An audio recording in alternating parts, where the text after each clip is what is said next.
Gebrak-gebrak meja, kamu ante-ante asing. Pak Prabowo, gemoy dan joget, menang 58%. Kenapa pemerintah? Pemerintah bukan presiden ya. Sering kali seakan-akan blunder, sering kali komunikasinya buruk. Dan kenapa pemerintah di dunia ini kok menjadi seakan-akan influencer? Ingat, tidak hanya Indonesia, tetapi di negara lain.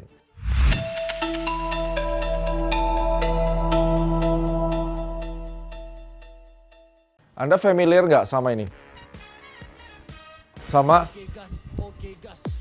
Atau dengan kata-kata dasmu, atau dengan kata-kata you are stupid, you're moron, you are not knowing what you're doing. Apa itu? Itu adalah statement daripada Presiden Amerika Serikat dan juga Presiden Indonesia kita. Apa yang terjadi sebenarnya dengan dunia ini ketika presiden-presiden menjadi influencer menggunakan sosial media? Dan inilah temuan saya. Saya melakukan penelitian dan munculkan sebuah teori GM 6.0. Apa itu GM 6.0? Government Marketing 6.0. Langsung kita bahas, ini bakal menarik dan mind-blowing.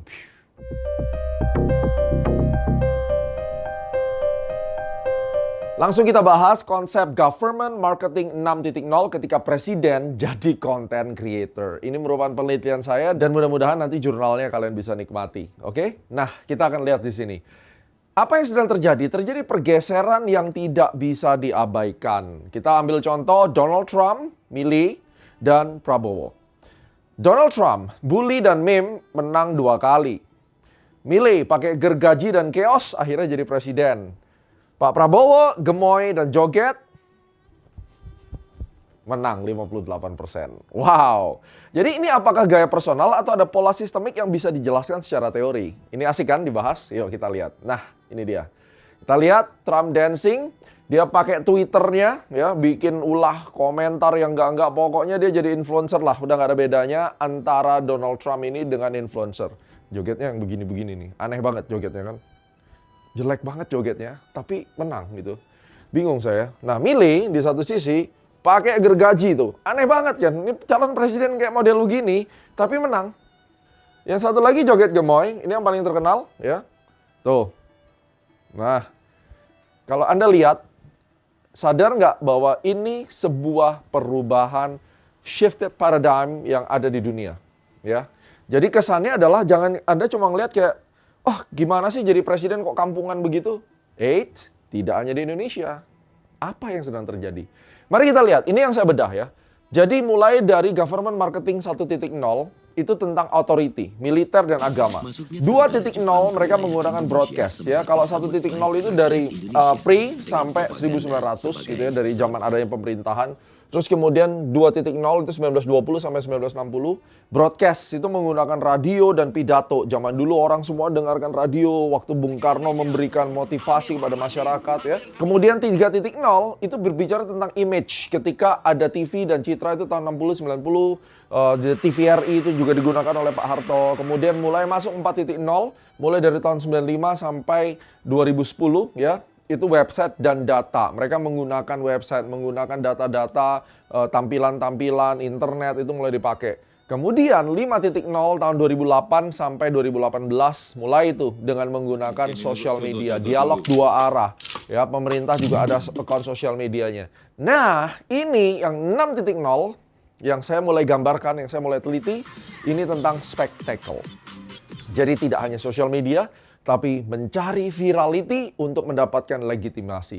Viral itu banyak, tidak hanya kaku seperti 1.0, ya 3.0, tetapi joget-joget lah, maki-maki di podium lah, gebrak-gebrak meja, kamu ante-ante asing. Nah, rame kan? Diklip kan? Akhirnya Anda ngeklip. Itulah spektakel. Akhirnya orang tuh hidupnya habis cuma nontonin joget-joget begini-begini. Nah, itu dia. 3 hukum dasar spectacle state. Yang pertama adalah attention, authority. Legitimasi tidak lagi datang dari suara rakyat, tetapi dari atensi rakyat. Pemimpin tidak perlu benar. Dia perlu tidak bisa diabaikan. Jadi, tiap hari kita sekarang itu sibuk ngomongin pemerintah. Sibuk jelek-jelekin pemerintah. Baik yang mendukung maupun yang tidak mendukung, memberikan atensi kepada presiden kita. Artinya, Pemilihan berikutnya tahun 2029, besar kemungkinannya akan menang lagi. Kenapa? Karena sudah mendapatkan atensi. Asal ngomong lu botak. Wah, pasti ngatain gua gitu kan. Lu lihat tuh, yang pakai gergaji. Menang loh di Argentina. Unik kan? Nah, nomor 2, the Overton Joker Effect. Setiap kontroversi bukan blunder. Itu fitur. Lihat, setiap kontroversi bukan blunder. Ini yang nanti akan kita tekankan. Bener nggak sih? Dengan sengaja seorang presiden bilang 10 tambah 6 sama dengan 17. Apakah benar? Atau itu merupakan setiap kontroversi bukan blunder, itu fitur. Pemimpin GM 6.0 sengaja melanggar protokol untuk menggeser batas apa yang boleh dilakukan pemimpin berikutnya. Yang ketiga, parasocial governance. Rakyat merasa kenal pemimpin secara personal, efeknya kebijakan buruk dimaafkan karena brand loyalty mengalahkan evaluation rasional. Nah, itu 3 hal. Sekarang, 6 teori akademik yang konvergen dengan pendekatan saya tadi. Ini ada 6 teori. Debord 1967, Society of the Spectacle. Realitas diganti representasi. Postman tahun 1985, Amusing Ourselves to Death. Politik jadi hiburan. Tahun 1981, Simulacra dan Simulation. Citra lebih nyata dari realitas. Horton Wall tahun 1956, Parasocial Relation, ilusi kedekatan satu arah dengan adanya atensi yang kau berikan di spektakel tadi.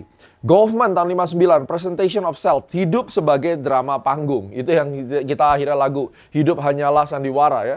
And Simon, Attention Economy, atensi sama dengan mata uang kekuasaan. Nah, ini adalah 6 teori, sinergi komunikasi dan konvergensi dari 6 aliran yang bergerak paralel selama 70 tahun. Itu yang akhirnya melahirkan tentang The Spectacle.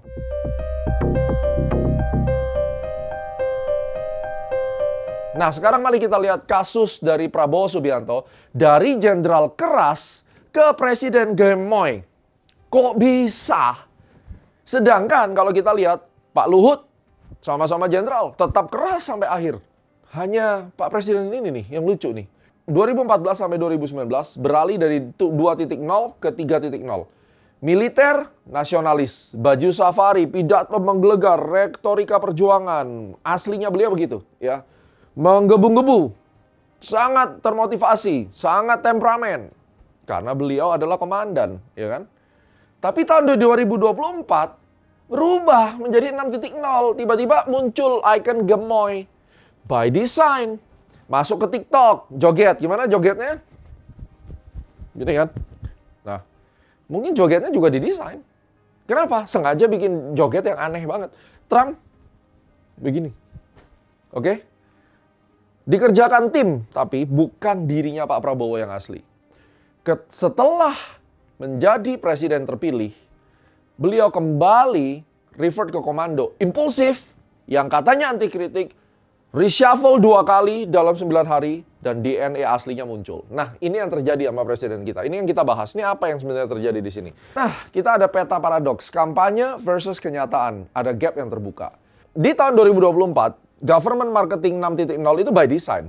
Melalui icon gemoy tadi di TikTok. Ya. Jadi konten viral dikuasai tim, bukan Pak Prabowo itu sendiri. Gapnya di sini. Setelah menjabat 2024-2026, akhirnya kembali ke DNA asalnya, yaitu sebenarnya 1.0. Impulsif, commanding, anti kritik, komunikasi, medan ranjau, dan seterusnya, dan seterusnya. Nah, kita perhatikan di sini. Paradoks inti, spectacle versus governance. Kampanye 6.0 itu sebenarnya viral, humanis, gemoy, ya kan? Tapi kembali kepada pemerintah yang sebenarnya. Jadi pemerintah itu kan pada dasarnya ada komando, ada hierarki, dan impulsif di sini. Prabowo adalah government 6.0 yang tidak tuntas. Ini yang saya melihat.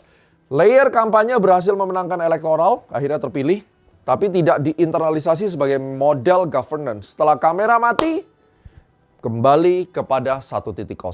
Ini yang nampaknya menjadi konflik dalam komunikasi pemerintah. Nah, sekarang kita lihat, saya punya bukti menarik. 2019, 2024, dan 2025. Ini perjalanan Pak Prabowo dari aksi, janji, hingga kepemimpinan. Kita buka dulu 2019. Apalagi kau bela-bela anti asing.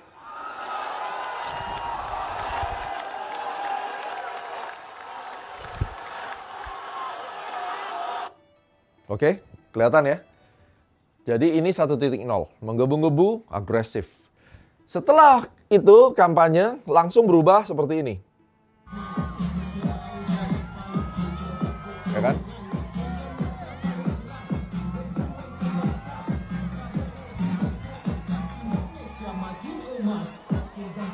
Oke gas, ingat waktu itu? Humanis, kesannya humanis, gemoy, lucu, dan seterusnya ini dipaparkan tahun 2024.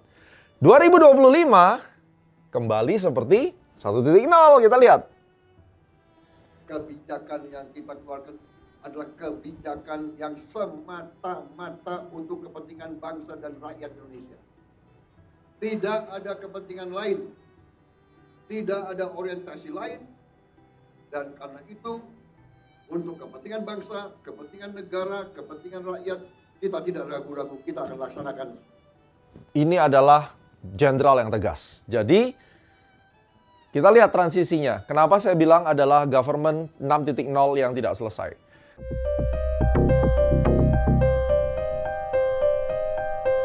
Jadi kita akan membangun sebuah model di sini untuk sebuah komunikasi yang lebih baik. Karena pada dasarnya Pak Presiden kita memiliki visi dan tujuan yang baik buat negara. Itu dulu kuncinya.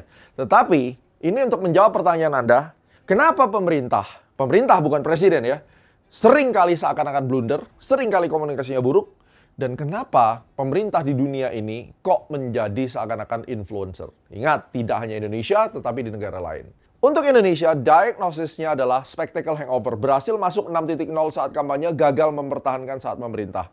Rekomendasi saya, bangun war room, narasi tunggal, satu jubir yang kuat, bukan PCO yang reaktif. Jadi kalau bisa ada satu jubir Kementerian Penerangan, misalnya yang saya sering katakan, jangan sampai terjadi pergeseran dari 6.0 kembali 1.0. GM 6.0 by kostum, bukan by karakter. Lapisan gemoy dilepas, DNA GM 1.0 muncul. Internalisasi GM.0. Ini rekomendasi saya bukan hanya saat kampanye tetapi sebagai gaya governance harian gitu ya. Yang ketiga, komunikasi reaktif, baru berbicara saat sudah viral atau jadi kontroversi. Mari kita lihat rekomendasi saya. Pisahkan commanding leadership untuk internal kabinet dan empathic communication untuk publik. Jadi yang berapi-api tadi bagus untuk internal kabinet ya. Memacu semua jajaran pemerintahan untuk bisa terbakar motivasinya, tetapi empathetic communication. Karena sekarang masyarakat ini sedang dalam kondisi distrust kepada pemerintah. Ya. Tidak ada satu pintu narasi, ini yang terjadi sekarang. Menteri-menteri berbicara berbeda satu dengan yang lain, ego sektoral terjadi. Apa saran saya? Bangun mekanisme early warning communication, cegah blunder sebelum viral, jangan setelahnya. Ini adalah saran yang kalau bisa dilakukan untuk memperbaiki pola komunikasi yang ada di Indonesia. Nah, kita perhatikan. Apa perbedaan Donald Trump dan Pak Prabowo? Chaos communication buat Trump itu sengaja dilakukan sebagai senjata. Gila nggak? Kalau Trump itu chaos communication, bikin statement yang gila-gilaan di Twitternya, itu memang sengaja. Tapi kalau di eranya Pak Prabowo, ini merupakan ketidaksiapan yang sudah diakuin juga gitu sebenarnya. Jadi, chaos communication atau blundernya itu kalau Trump itu disengaja bikin omongan yang nggak karu-karuan, kalau yang ada di sini memang itu adalah silap gitu ya. Kemudian autentisitas GM 6.0 yang di sini organik, yang di sini diproduksi tim kampanye. Karena Trump itu cuma ada satu tim, satu orang. Tapi sisanya memang kelakuannya Pak Tua itu begitu ya.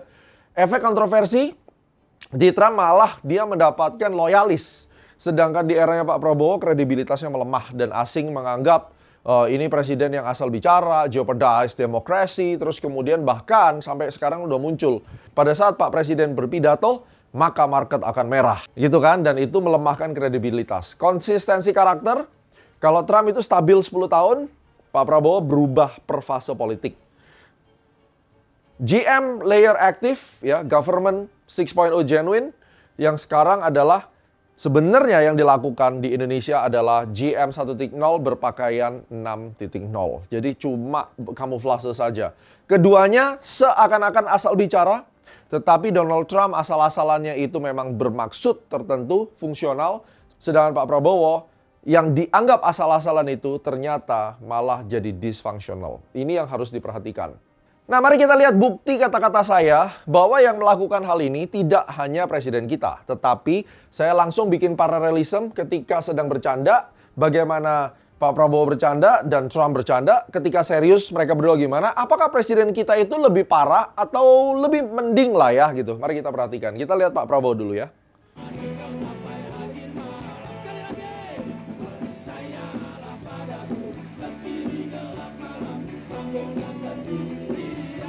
Nah, ini waktu May Day, 1 Mei 2026, 2 bulan yang lalu. Joget lagi, mantap. Ini kan dihujat banyak orang nih. Wah, presiden joget-joget, rakyat kelaparan, MBG, ya kan? Kita lihat Trump. Gini doang jogetnya tuh. So, sama nggak? Sama joget-jogetan. Pada saat serius kita lihat. Terlalu besar. Dasmu. Cawe-cawe. Dasmu, ya kan? Ini yang dipotong kan? Momen anak kecil kritik ucapan Prabowo, dasmu. Tolong presiden contohin baik. Kita lihat apa yang dilakukan Donald Trump. You dumb person. I double the size of it, you dumb person. You dumb person. I double the size. You are not a smart person. Your policy's not working. What's happening? You're working incredibly. If you go back to just before the war, for the last Sampai dia juga pernah ada yang bilang tentang menggunakan kata-kata F-word seperti ini. Wow. Menurut saya, presiden kita way better ya dalam hal ini.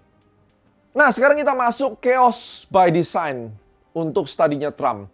Ini merupakan strategi. Bedanya kalau sama negara kita seakan-akan kecelakaan, ya. Ini yang penting untuk Anda perhatikan. Arsitektur kekacauannya Trump, flood the zone, membanjiri ruang publik dengan kontroversi. Setiap hari dikasih kontroversi sehingga tidak ada yang sempat diawasi. Itu misi pengalihan dari Trump. Menggunakan rage bait architecture, memancing kemarahan dan polarisasi untuk menguasai percakapan dan mengalihkan fokus dan isu yang penting, contohnya mungkin Epstein, ya kan? Naratif monopoli menciptakan narasi tunggal bahwa ia adalah korban sistem, lalu mengkonsolidasikan dukungan dan melemahkan lawan. Bukti ucapan dan momen kontroversial, lihat ya. they have to give us magnets. If they don't give us magnets, then we have to charge them 200% tariff. Gila kan? Jadi dengan kata-kata ini saja itu market bergejolak karena Trump asal ngomong aja pokoknya kalau China itu tidak memberikan magnet untuk United States, gua akan kasih lu 200% tarif. Wah, marketnya langsung bergejolak. Kita lihat lagi ini. It's just attack, attack, attack, keep driving it, flood the zone, overwhelm them. It gets to be a psychological thing. They don't even know what to choose and picking. You see it by the coverage. They're overwhelmed. They don't know where to turn. They don't have the normal levers of power they could grab. And so they're kind of adrift. Itu pendapatnya tentang Donald Trump, ya kan? Flood the zone. Ini lagi satu. You know what?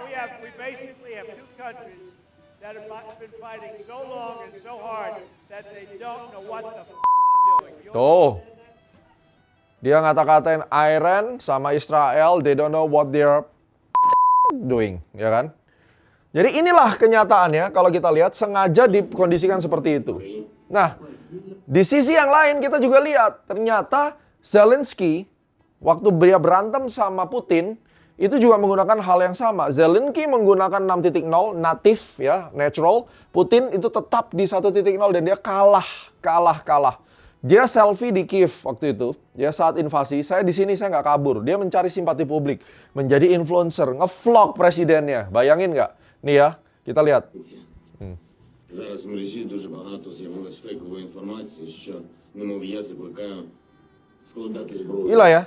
Dan dia 77 pidato dalam 100 hari pertama. Setiap satu disesuaikan per audiens. Setiap satu pidato disesuaikan per audiens. Kemudian akhirnya Zelensky ini berhasil menggeser Putin sebagai newsmaker global dalam 2 bulan. Kontennya autentik, pakai baju militer, matanya merah, ya kan?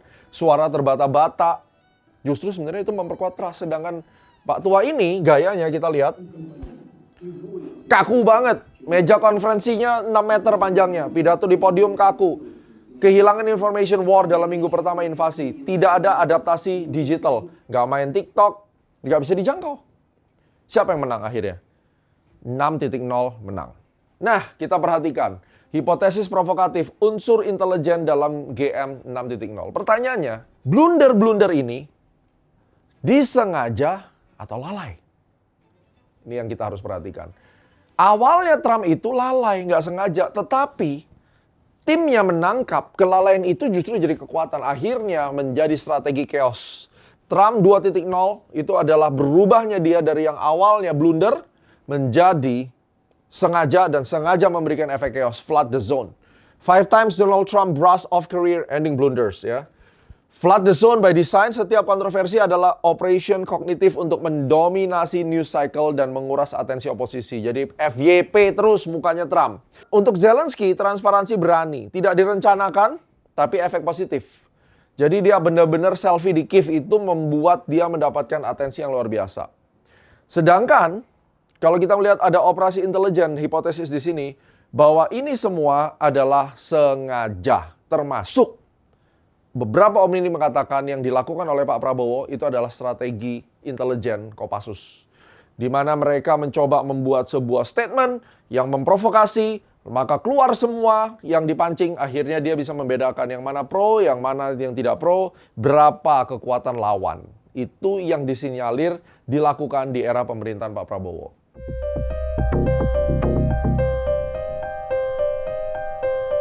So, kesimpulannya, apa yang Anda lihat sekarang, itu memang terjadi paradigm shifting. Ya.